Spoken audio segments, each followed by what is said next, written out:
Morning guys. So, hindi ako masyadong nakatulog kasi yun talaga yung problema ko pagka nasa ibang lugar ako kasi namamahay ako. Unfortunately, parang 1 or 2 hours lang yung sleep ko today. Si Kael lumabas, minitap niya yung rerentahan namin ng motor for today, for 3 days. Nag-sign lang siya ng parang waiver and hiniram niya yung ID ko kasi ako may mag-drive and ako yung may license. Anyway, we're heading out. It's the first day to explore Tarlac Summer, so hopefully you enjoy me today.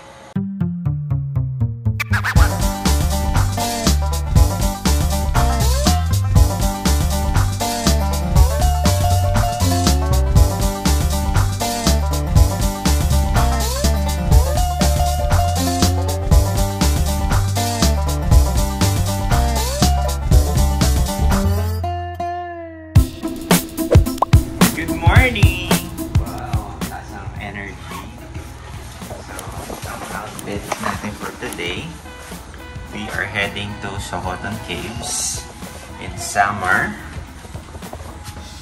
And nanghiram tayo ng motorsiklo. Mamotor tayo going there. Mainit na nga! Oh no! So, ito yung nirentahan nating motor. So, NMAX siya. Magkano to? 3,000? 1,000 pesos per day. So, meron tayong available na yung helmet.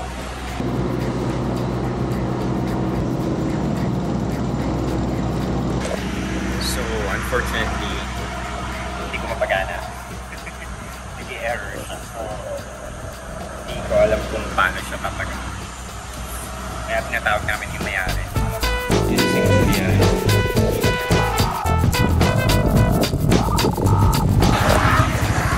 Stop over guys, dito tayo sa may San Juanico Bridge. We are crossing it and we're leaving Tacloban and heading to Samar.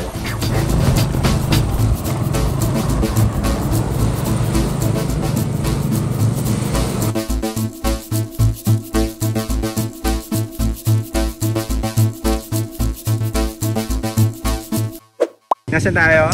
Welcome to St. Michael Archangel Chapel here in Pasay.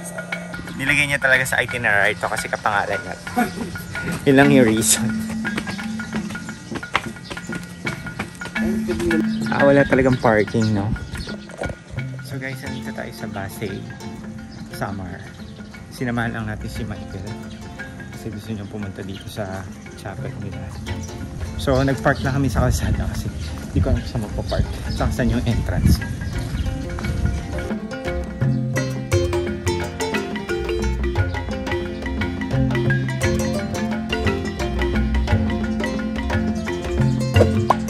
Guys, so nandito tayo sa Sohoton West, ano yun? Westpal Sohoton Westpal Sohoton Visitors Eco Lodge. So dito mag-inquire lang tayo and then yeah, yung mga services and stuff. Kasi marami na po yung guys na nag-accommodate doon. Hintayin po natin umuwi yung iba. Pag may umuwi po, susunod muna sila. Kaya sila nauna. Tapos sa'yo, kayo na sunod. Kami pa ano? 6 po kayo. Sige po, maghintay po tayo kasi maraming guys na mo. Souvenir shop habang nag-aantay tayo. Lampin. Satin. So guys, ito yung rate natin. Pagka dalawang tao lang, 2-3. Pero pagka the more the cheaper. So, additional payments pagkain. Pagkain daw nasa 300 plus. Ano na yung buffet nila. So, ayan yung tinatay mangka. Hindi ako sure. And we're just waiting kasi masyado na raw marami yung mga tao dun sa cave ngayon. Kaya nag-aantay lang kami na may bumalik. Then pagka may bumalik, saka lang tayo pwedeng makapunta doon para ma-accommodate tayo. And dahil dalawa lang kami ni Kael, medyo mas mahal yung babayaran namin. But if we can talk the other group na sasama kami sa kanila, mas mura yung mababayaran natin. So tingnan natin kung makakadiskarte tayo na mag-join na lang tayo with them para it's much cheaper. 1248. namin, si Tatay Noli po. Ay, Noli! Noli! Tapatan.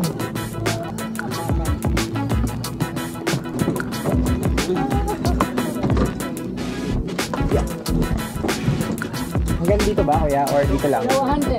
Dalawahan. Okay. Dalawa doon. Mga taga Manila. Kami taga Bisaya.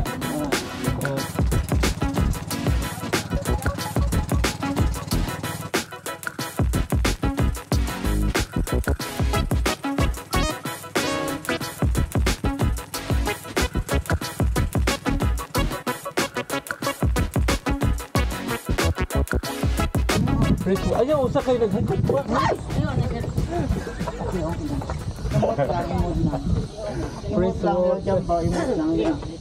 Emote si Miriam.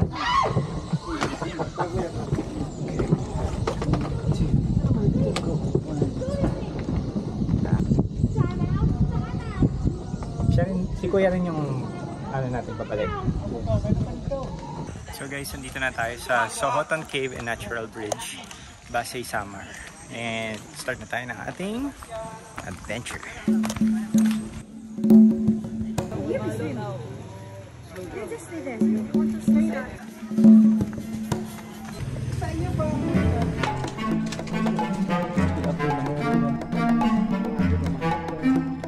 Walang makakalap.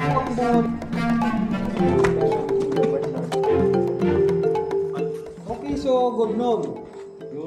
Mabuhay po. Ako po pala si Wilson Hiran, inyong tour guide sa Philippines. May kasama tayong once na nagdadaan ang Amerikanong sundalo sa river. At ang ambush area nila is yung mataas na cliff sa kabilang ilog. Once na nagdadaan ang Amerikanong sundalo sa river, hinuhulugan nila ng boulders, logs, kasi wala silang lipod paglaban sa Amerikana noong panahon na yun. Yung mga stalagmite dyan na makikita natin is so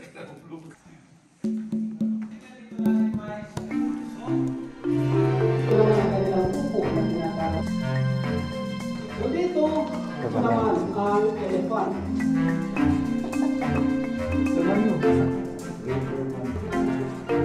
Ang natural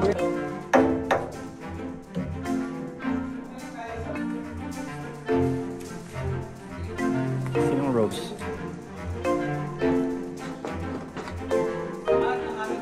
yan naman ang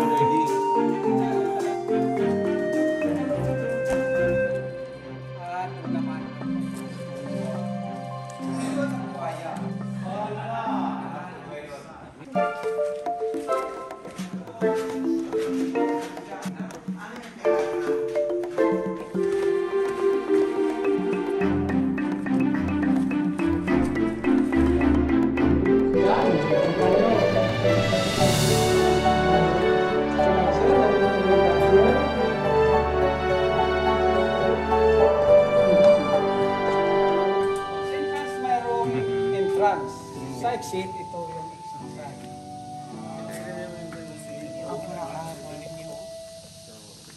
Ito, nilagyan ito noong Abril 2023 dahil nagpunta dito yung mga missionary noong nito. Ang missionary sumasok pa sila? Oo, pumunta sila dito, yung 36 candidates ng missionary.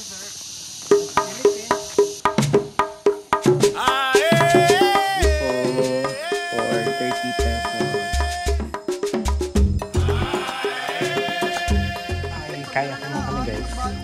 So magkakayak naman kami. We'll be spending there for about 30 minutes.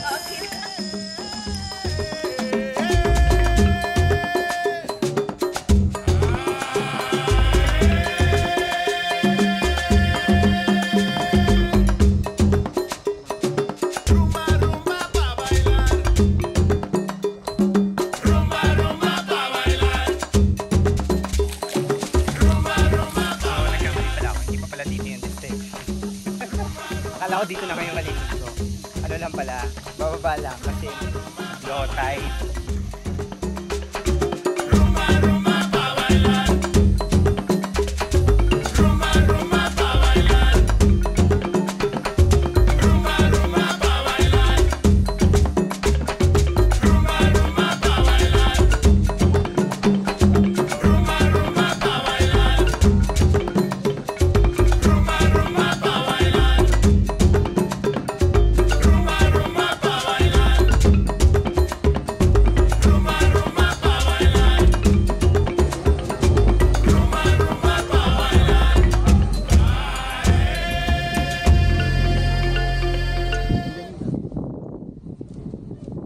guys, so nandito na tayo ngayon sa Sohotan Natural Bridge.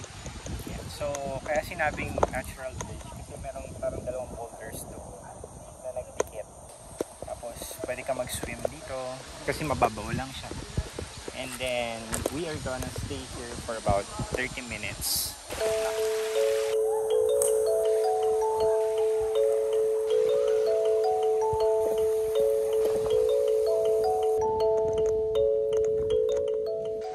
Tayo guys. Hindi, actually mag-dip lang ako ng konti.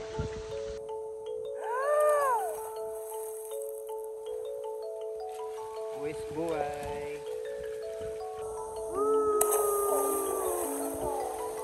Strong! Mga taong dagat.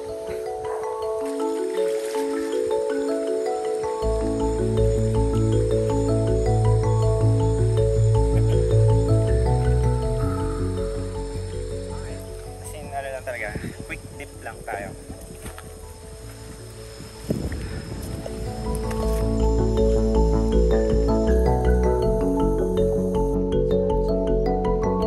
So, balik tayo sa ating kinakaing buko.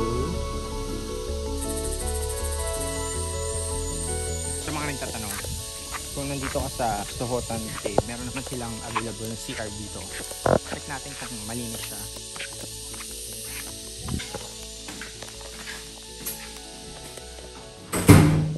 So guys, we're actually done and we're heading back dun sa base kanina. We actually spend around mga 3 hours tayo dito, no? Tatlong oras. Kasi medyo late yung sakay natin ng bangka. Pero kung napaaga yun siguro, by around 1 o'clock tapos sana kami.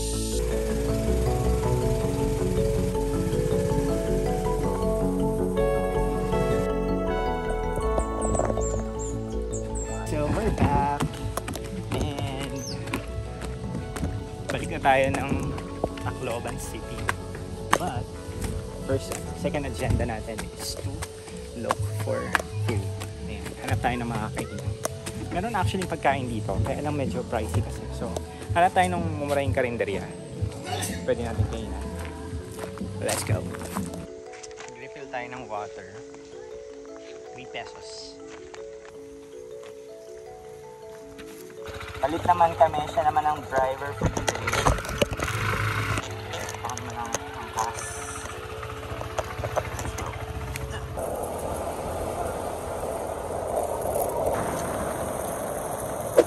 Walang pagkain ko dito. Sa Sohotan. Mga 300 po. 300 lang ba? Yun yung sabi. Parang buffet something.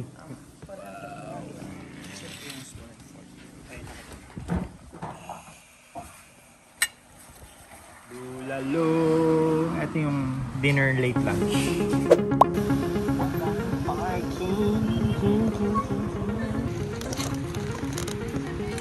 Park kami guys. We're heading at Sahog Cave.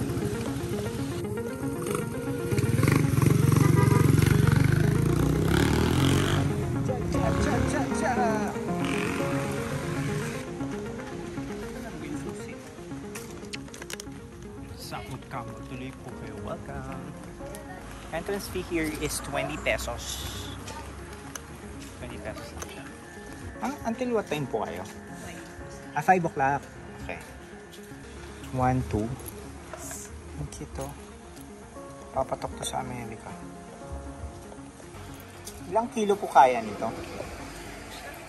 10 kilos kaya yung bukate. Matibay naman kasi. Ito, cute kail. Wala pang ano yan. Cute. Wala pang saka. So, ito yung mga banig na ginagawa nila. Pinibenta nila yun dito. So, Banwa sa okay. Ganda niyo. Kasya pa ba sa... Kasya pa ba sa bagahe? Oo. Single 900. Pwede siyang gawing carpet. Yes po, pwede po. Ay, gaganunin lang ng mga pusa ko. 900 to 1,000 pesos. Ay, ito. Yung mga gumagawa ng mga banig. Actually, ganun yung gusto ko.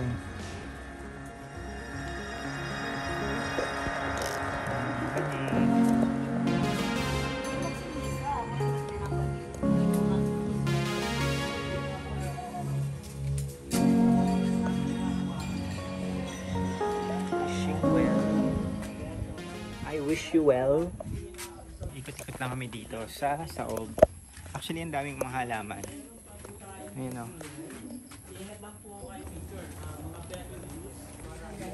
Pero ganyan.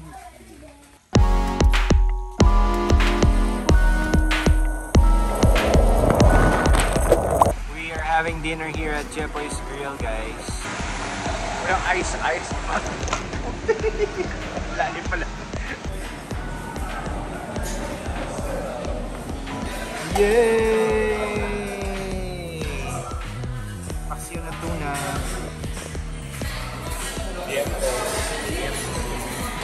Mangga for dinner.